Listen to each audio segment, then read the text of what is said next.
Jagan media సంస్థ సాక్షిపై నటి ప్రగతి తీవ్ర స్థాయిలో ఫైర్ అయ్యారు. రాజకీయంగానే కాకుండా కేవలం వ్యూస్ కోసం మహిళలపై తప్పుడు వార్తలు రాయటం సాక్షికి అలవాటుగా మారిపోయింది అనటానికి ఈ ఘటనే పెద్ద ఉదాహరణ అంటూ ఆమె వీడియోలో ఫైర్ అయ్యారు.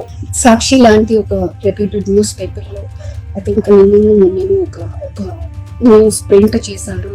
నేను సెకండ్ మ్యారేజ్ చేసుకుంటున్నాను, so and so something some fake news వేశారు. సాక్షి లాంటి ఒక రెప్యూటెడ్ న్యూస్ పేపర్ నుంచి ఒక న్యూస్ కమ్యూనిటీ నుంచి అలా రావడం అనేది చాలా చాలా చాలా డిస్హార్టింగ్ గా ఉంది. అండ్ ఐ ఫీల్ చాలా చాలా ఇర్రెస్పాన్సిబుల్ అండి. అది మీరు ఒక్కొక్క సంస్థ నడుపుతున్నారు, అందులో ఎంతమంది చదువుకున్న వాళ్ళు, ఒక మంచి ఫ్యామిలీస్ నుంచి వచ్చే వాళ్ళు ఉన్నారు. ఒక న్యూస్ బయటకు పెడుతున్నారు అంటే ఒక బేస్లెస్ గా ఎటువంటి ఆధారము లేకోకుండా ఒక artist just because I'm an actress మీరు ఏదైనా చెప్పేసి యూ కెన్ గెట్ అవే అనుకోవడం కరెక్ట్ కాదండి. చూసారుగా, నటి ప్రగతికి రెండో పెళ్లి అంటూ సాక్షి చాలా దారుణమైన టైటిల్ తో ఒక ఫేక్ న్యూస్ రాసింది. దీనిపై స్పందించిన నటి సోషల్ మీడియాలో ఒక వీడియో ద్వారా తన కోపాన్ని స్పష్టంగా బయటపెట్టారు. ఆ వీడియోలో ఆమె ఏమన్నారంటే, నాకు రెండో పెళ్ళ, అసలు కనీస ఆధారాలు లేకుండా ఇలాంటి వార్తలు ఎలా రాస్తారు? ఒక పెద్ద మీడియా సంస్థలో ఉండి కనీస విలువలు పాటించకుండా మీకు ఇష్టం వచ్చినట్లు రాసేస్తారా అంటూ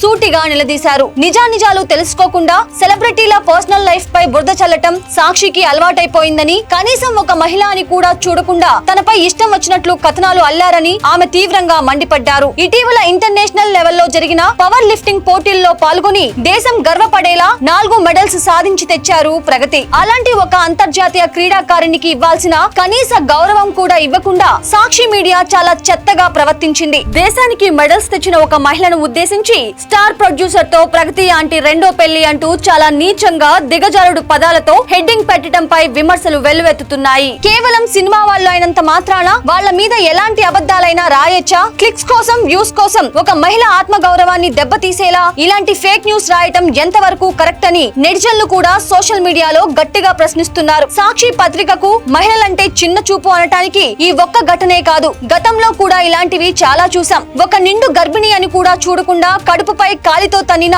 దారుణమైన ఘటన అందరికీ తెలిసిందే. ఆ కేసులో నిందితుణ్ణి పోలీసులు అరెస్టు చేస్తే బాధితురాలికి న్యాయం జరిగిందని రాయాల్సింది పోయి ఆ నిందితుణ్ణి ఏదో అన్యాయంగా అరెస్టు చేసినట్లు సాక్షి వార్తలు రాసింది. బాధితురాలి బాధను పట్టించుకోకుండా ఆ దారుణానికి పాల్పడిన వ్యక్తికి సపోర్టుగా నిలవటమే సాక్షి నైజమని అప్పట్లో చాలా విమర్శలు వచ్చాయి. కానీ అవేమీ పట్టించుకోకుండా ఇప్పటికీ అదే సిగ్గులేని పత్రికగా, న్యూస్ ఛానల్ గా చలామణి అవుతుంది.